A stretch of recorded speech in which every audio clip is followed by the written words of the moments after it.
Hello, thank you very much for letting me give this presentation remotely. I'm sorry I cannot be there in person. I'm going to open the slides and talk through the slides, so please do the same if you open the slides while you're listening more than looking at this video. My talk is entitled, Will it read my mind and will it cook me breakfast? I'd like to start with a lot of acknowledgements to not only the people who made the web possible and real, but also to those who are working very hard to make sure it stays open and accessible and fundamentally defending it. Thank you very much for accepting my contribution. It's an extremely big honor to be able to liaise, even virtually, with the people who have made the web possible. And thank you for opening up the vision to a broader viewpoint and beyond the narrow academic contribution that you would typically get. And special thank you for letting me summarize and conclude what looked like an extremely interesting workshop. So wishful thinking, just in terms of ideas. It would be nice to see the semantic web work in 10 years and to have a transparent and elegant architecture that could be done in a number of ways or not done in a number of ways. So it will be pervasive thin veil of structure and sense making. I agree with the fact that you not always see the semantic web. But I think even if I don't see it, I still want to make it sure that I can understand it, be transparent enough so if I want to learn about it, I can. And most web users will be able to benefit, so it's not going to be just something that will benefit one category of users or just the marketers or just the technicians or just the researchers who are obviously making money out of it, but also, you know, the general public. And it will be user-friendly and useful. This is what I hope. So looking at this paper, these points that I actually literally did sit back and for a moment. I saw the call for papers totally by chance, by the way. I was looking for something else and the workshop came up. So I thought, maybe I should think of something, and very quickly I put together a few ideas which have been described by some from the obvious to the extraordinary to the fantastic to the absurd. So these points, they were not actually meant to be necessarily structured, more like yeah, you know, let's speculate for a moment what could be there. And my first point, I'm not gonna read you through the whole paper, which you can do by yourself. And I'm going to try to summarize in the briefest possible way these points. Some of the points have been merged, so I'm not going to repeat the same thing twice. I realized that there were a couple of overlapping areas in my paper. So the first vision that I have is that the semantic web will be online. I will talk a little bit about this later, but it's mainly because I can understand why we need to have downloadable data sets. Fine, but I think in the future we would like to make sure that all the data sets that we want to query are actually live. I will briefly comment about it later. Why? It will support cognitive enhancement. All sorts of things could go on there. It will validate its output, so it will. We can actually count on the fact that whatever it spits out is going to be true to some point, to some extent. Convergence of paradigms. I'm seeing a lot of things coming together, and hopefully the web, and which will be a semantic web, which is semantic web, but it's going to be even more so in 10 years, will support all this convergence. Good interfaces, interoperable standards. People have said this before. Socio-technically beautiful and useful. We've had a discussion on some mailing lists. So it's not just the technical elegance that we should strive for, but also the socio-technical usefulness. The semantic web will be aware and will support social innovation. Again, we don't know how, and there are lots of ways this could happen, but let me just superficially skim through the vision at the moment. Integrated with the sensor web. Now, this is a very important point. The semantic web vision 2001 in the original Scientific American article was a Web of Things vision, largely. And we are really hoping it's going to get there. Well, we are sure it's going to get there, in fact. Annotatable, interactive, and sustainable. And you can click on the paper and read a little bit more depth, slightly more articulated sentences as to what is it that I was intending with this list of points. So what I've done, which I thought was interesting for the purpose of the workshop, is in the next slide you will see that I've made up a table whereby I write across in the top row all the points that I made, and then in the columns I try to see which the contributions in the workshop are actually matching the items that I brought up in the vision in some way.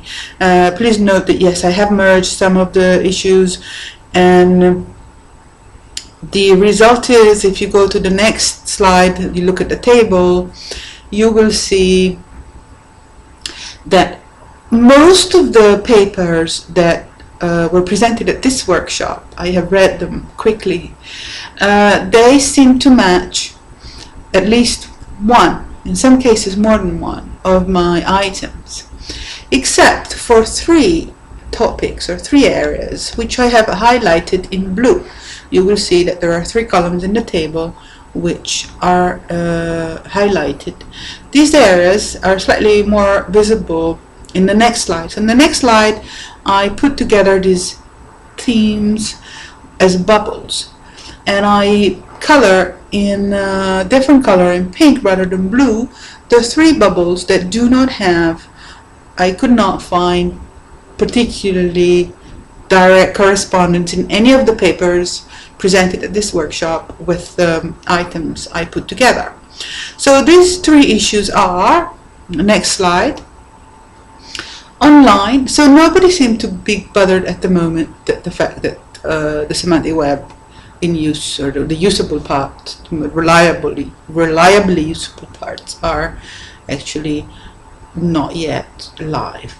So I do think this is important, because given the exponential speed of change, the semantic web needs to be sustainable and provide real-time capabilities for all. So we don't want only one part of the world to know the latest stuff, and everyone else just to have yesterday's version of the truth. So I think that is important. Of course, this could be debated at length. I have heard very good arguments for the offline web. Everybody has heard them on this. People say, yeah, well, we need to make it work. We need the CD. Fine, I don't have a problem with that. It's just that I think we should aim for connectivity. And there are a lot of communities out there working very hard to bring people online, whatever it takes. The problem is that when we bring people online, as of today, there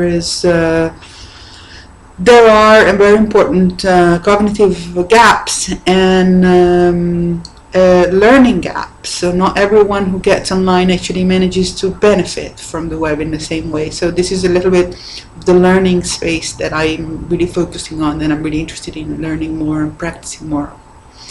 Sustainable. So the web will be big, which is okay. It's I don't think there's an issue with the fact that it's going to be massive or pervasive. But given the size, we need to make sure that it's sustainable. Otherwise, it will fold. It will not be able to carry itself through the future.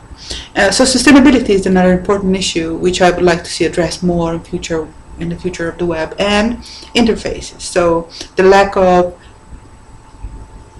of limited offer in terms of interfaces of application has been perceived as a shortfall of current semantic web efforts, and I'm seeing that people are picking up on the issue and they're producing stuff that people can use through the web interface, but I think we need to do more. So some wacky bits in my paper, people have come back to me saying, you know, you're referring to things that don't exist, such as the cognitive climax. So I said, oh, how do I go through this climax thing?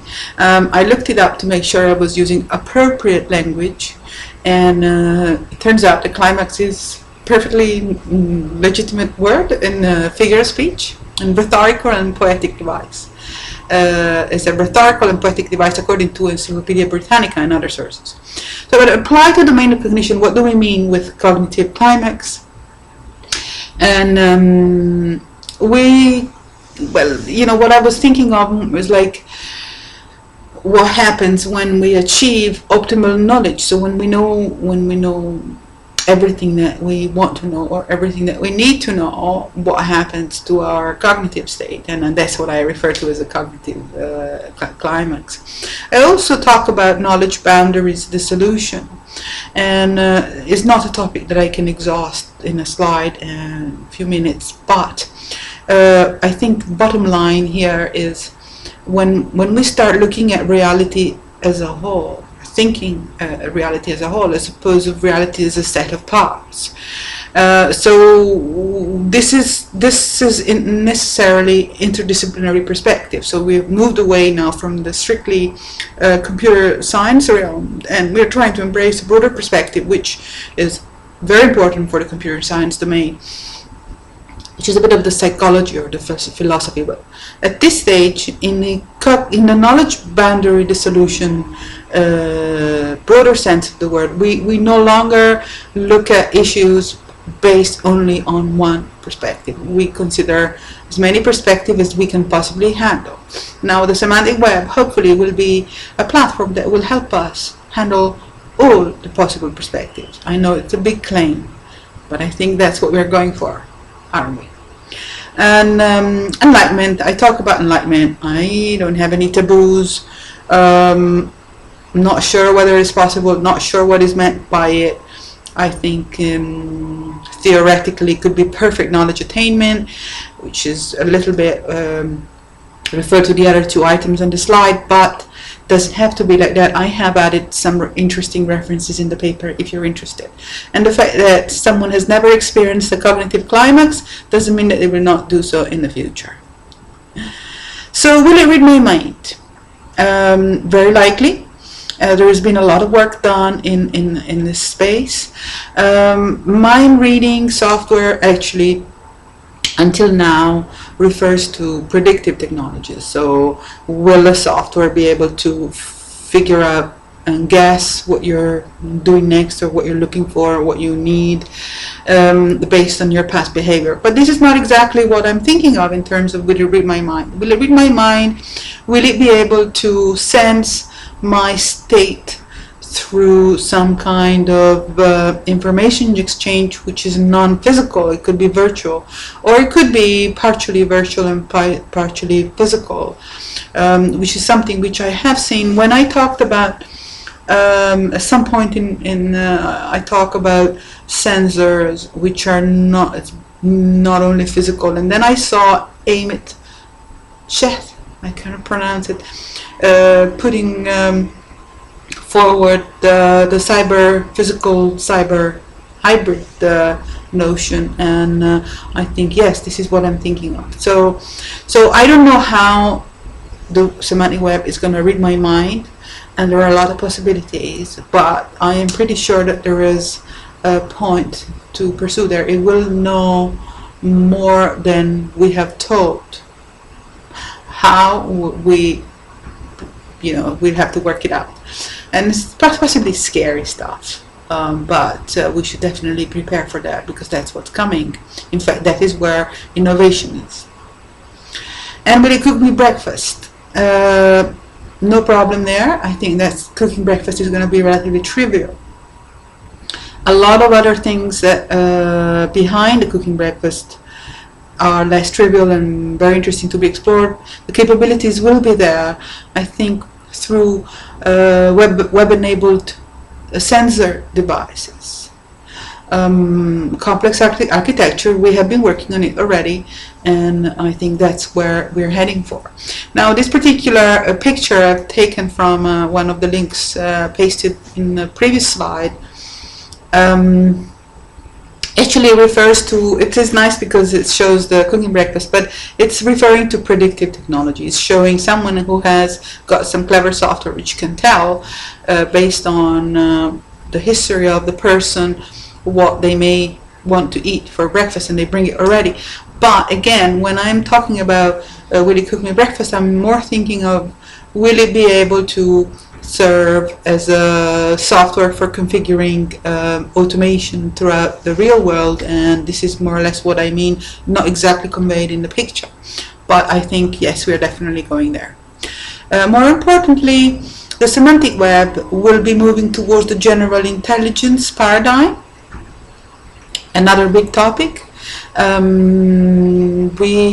don't think artificial general intelligence is completely sorted out yet as a domain, but I do think that is the domain for future artificial intelligence, and I'm learning more about it as we speak. And looking at the workshop program, it looks like the semantic web will try to be inclusive.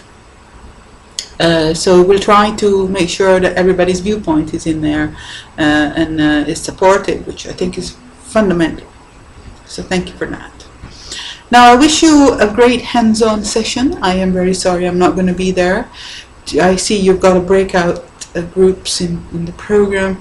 If it can be helpful, since the table in particular and the other diagram maybe maps already some of the issues identified in the workshop, both by myself and by other contributors, I have made editable versions for the same, so you can, if you think it's useful, you can open them up and write them up during your talks, and I look forward to seeing any edits.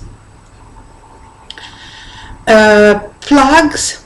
So one of the issues I mentioned in the paper is this interfaces thing, and we are very lucky and happy to announce that our special issue on semantic web interfaces has been accepted and is being publicized by Heiko at this conference, and thank you to Roberto, Heiko and myself. We should have some work in the next few months coming out.